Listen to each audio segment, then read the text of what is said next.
What's up, everybody? James Jackson here, back again with another video. You're new to my channel. I do tips and tricks as well as give, guides to the gear reviews as well as do guides for the filmmaking industry. So if you like the content here, please make sure to subscribe to the channel and hit that bell so you can stay up to date on all the content going forth. So I put out a video recently talking about something that I learned regarding the FX9, and a lot of y'all gave me a lot of feedback on it, and we had a great conversation. And I want to give credit to the person who started the point of this video, Mitch Oates. He put a post on that video. Basically, the whole video was about Sony making the decision to never put 6K in the FX9, and a whole discussion of the need of 6K or versus 6K. And so I figured I would do, and I thought this was a great topic to discuss what the differences between the FX9 as well as the C500 Mark II. To me, these are the big camera companies who are introducing new, technology pushing cameras to the market. These are the two flagship, not necessarily the flagship cameras, but the cameras that I think is going to be very, very popular for freelance broadcast shooters as well as indie filmmakers. So let's actually give a discussion about these cameras. And maybe if you're looking at one of these cameras, while they are a bit more, definitely more pricier, if you're interested in looking at these cameras, hopefully this video can help you out. So I want to thank you, Mitch, for starting the conversation. So let's go right into it. So we got the Canon C500, which, as most of you all know, it is a full frame camera that has 6K, technically 5.9K. But if you look at the specs, it's pretty much like the UHD, 16 by 9 6K, and it shoots full frame 6K, and it shoots it in RAW internally. 12-bit for 24 30 frames, and I think 25p, and then 10-bit for 50 and 60p, which is still really, really good for, and it's packing all the different features that Canon has, as well as including 4K 60 10-bit 422 using the full sensor resolution, so downscale from 6K to 4K, as well as 2K downsampling 6K from 2K, all in 10 bits if you want to. So great options, including all the ergonomic things that you expect. 10 stops are built in these. Professional XLR inputs. They threw in some new things, which we're going to get into. But these are sort of the things that are, been a pillar and been around the Canon Canon realm for quite some time. And now we got on the other side, Sony. Sony has the FX9. Won't do 6K, and it will never do 6K, but it is using 4K, 60 frames per second, 10-bit, using XF AVC, and you get to use the full sensor resolution up to 60 frames right now. I believe it's going to, once a firmware update comes, you will be able to do 4K, 120 frames per second continuously. I don't remember if it's internal or not, or you have to go to an external recorder, but I do know 4K 120 frames would be coming later with the FX9, and RAW is coming, but it's not 6K RAW. It's only going to be 4K RAW. So most likely, whether it's going to be cropped in or not, or if it's going to use whatever weird thing Apple ProRes RAW, it's definitely going to have ProRes RAW, but whatever Apple is using to allow a raw codec to downsample to a lower resolution, that's definitely probably what it's going to look like to get that raw codec. So very highly competitive, very, very good high quality specs. And then of course the FX9 is also the cheaper of the two. The Canon C500 is 16,000 US dollars, and the Sony FX9 is 10,000 or 11,000 US dollars. So there's definitely quite a bit of price difference there, but me personally, once you start adding all the different things you would need to make RAW happen on the external side, the money sort of kind of really evens up after that. So it's just more of a matter of do you external RAW versus internal RAW, which is one of the things that I think is the things that the first topic we're going to discuss, and that is RAW recording. And basically, this is the defining line. If you go with the C500, you could do all the RAW recordings internally, all of it done internally, and you can also shoot proxies to an SD card, so you can just use those to do your heavy edits, and then when you're ready to just go in to do your final color grading, you drop the RAW codecs in. So all that is done to CF Express cards,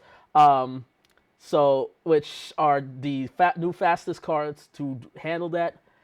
And yes, they are quite expensive, but given the amount of data that this camera is producing, I'm about to sneeze. Sorry.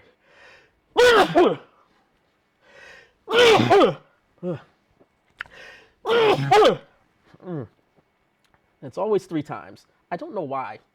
I don't know why it's 3 times. Excuse me.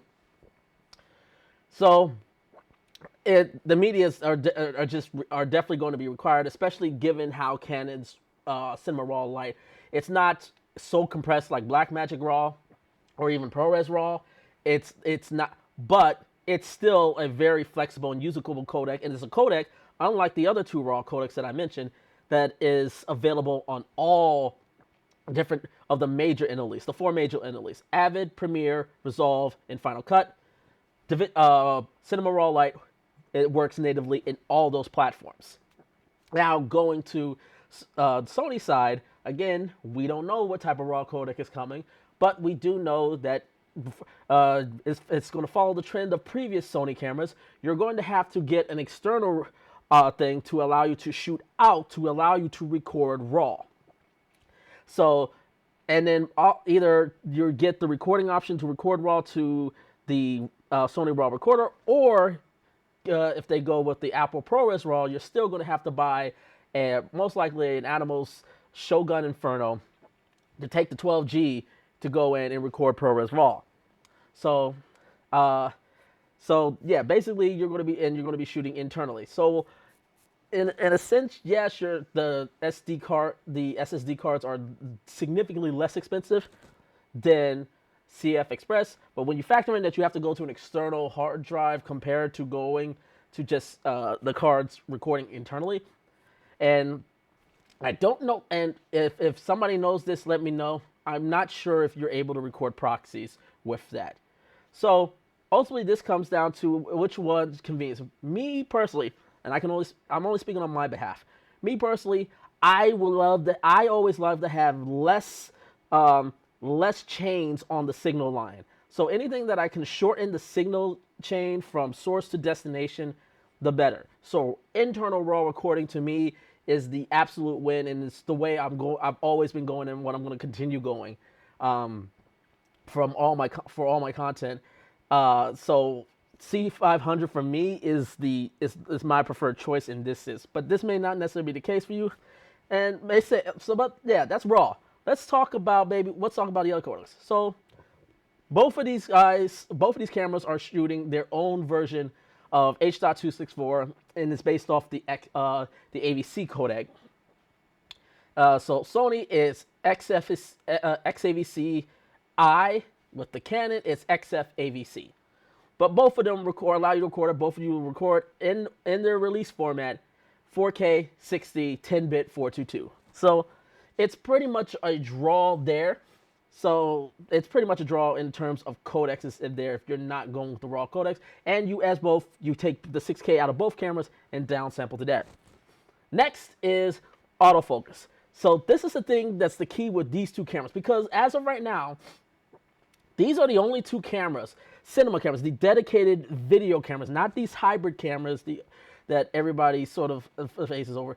In terms of dedicated video cameras, these are the only 2 premier full-frame cameras that are capable of having continuous autofocus. So this is a very, very huge deal for anybody who's been wanting to have, especially if you're a lone shooter, if you conducted interviews, and especially if you're the interviewer and you have to just try and you don't have somebody to pull focus, these two cameras are going to be huge difference makers. And both of them are actually coming with their latest autofocus from their DSLR mirrorless lines.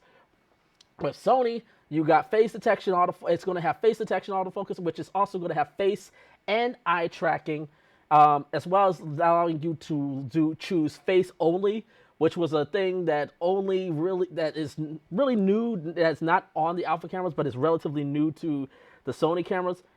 This feature has been in Canon for a while, since the C200. The C200s allow you to do face only. It's one of the things that I love about the Canon C200. It's the fact that if I'm doing stuff like this, or I'm just having an interview with just one person, and there's not a lot of things moving into the frame, I love the fact that I can just sit and lock the frame in on the face, and then if somebody just turns like this, then for some reason it loses focus. It doesn't try to hunt to see where it happened. All it does is it waits until it finds the face again, and then it refocuses again. So it just looks seamless.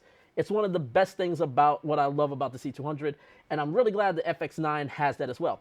But as I point, which also means the C500 has this as well. The face only, face tracking, tracking autofocus, but it also is carrying over face eye detection autofocus from the Canon EOS R.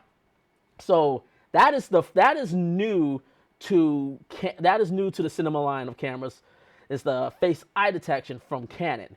So as of right now, it's also a draw because both of these have great autofocus. Me personally, I feel Sony's is just a little bit too responsive to my liking. Even when you customize and adjust it and slow it down, it doesn't, the pulls don't seem natural for me personally, whereas Canon's autofocus just seems to pull very, very naturally. But Sony's autofocus seems to, if you're trying to definitely lock on focus quickly, that's the camera to go with. With Canon, it sort of gives a more natural, pull. But either way, it's two cameras with great autofocus, great continuous autofocus. Not only great continuous, but face eye detection. So both of these cameras will be able to detect the eye. Next, let's go into low light. Now, both of these, if Canon follows the low lights of the previous cinema lines cameras, then these are going to be very, very solid low light cameras. But in RAW, it's definitely going to be noisy because it is RAW. There's no noise reduction being applied in RAW, so you're definitely going to have to clean it up. But it's going to look more like film grain noise, and it's definitely one of the great workhorses in low light. Me personally, the Blackmagic cameras, the pocket cameras, are better in low light because of how good they maintain color. But the C200, in terms of noise performance and then overall low light performance, is solid. Having said that, in terms of low light, based on the things we know, the FX9 is going to be a little bit better. It's going to be better at that, simply because it has a dual native ISO system, which gives you a much more flexible range in terms of having clean blacks in low light performances. So great kudos to Sony about that. Then let's talk about the stabilization. So and this is where the benefit of the Canon comes in, of making the decision to go with a 6K option. So both of these have image stabilization, and it's electronic image stabilization, similar to how post stabilization works, but they behave very differently. In the case of the FX9, it's sort of the electronic image stabilization is more like metadata, and it's basically is saved as metadata, and then when you go in post, then it applies the stabilization there. In the case of the Canon C500 Mark II, the electronic stabilization is active and happens on the camera itself, but because of that, it does crop in on the sensor. So you are going to experience a crop, but it's like a 1.2 crop. So it's not that significant of a crop. So you're still going to be able to take advantage of that of shooting at higher oversampling 4K and downsampling for 4K. So you're still taking advantage of that, which is one of the benefits of why, and this is where one of the key benefits and why 6K and being able to record 6K internally matters. The reason why this is important is because this allows this allows Canon to basically use any type of lens they want for image stabilization, and it's going to perform extremely well just on that, just because it's able to crop in and still take advantage of higher resolution than 4K.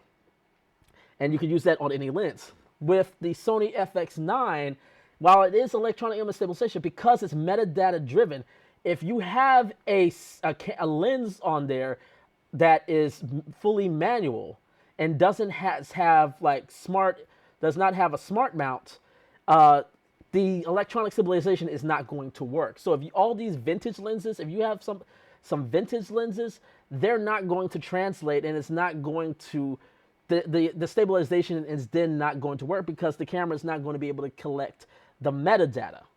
So you're kind of limited in your options. You're going to have to use cameras that are compatible with the E-mount, and going to have to make sure that it's able to send that information to the mount so it can put that stabilization metadata. Whereas the Canon doesn't have that problem. All it has to do is just crop in just ever so slightly, and but every single lens that you attach to it is going to be able to have some form of stabilization. And then given the weight of a C500, and especially how, the balance of a camera, stabilization is going to be much easier regardless of the lens you choose, unless it's like a super heavy lens, super heavy anamorphic lens, which is definitely possible. But the balancing is going to be so much easier because it's a more heftier camera. It has a little bit more weight and a little bit more growth, so balance is going to be easier, which is going to make stabilization much easier.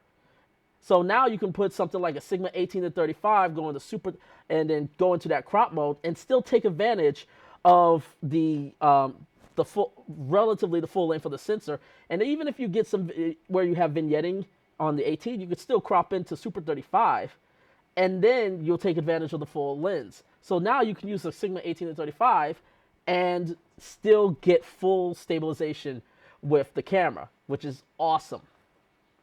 Now let's talk about, lost my train of thought. Let's talk about,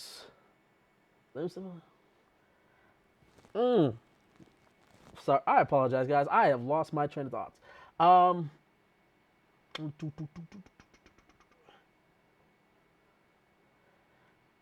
But yeah, I think that's about it. Yeah, I think that's about it. Overall, again, these are great cameras.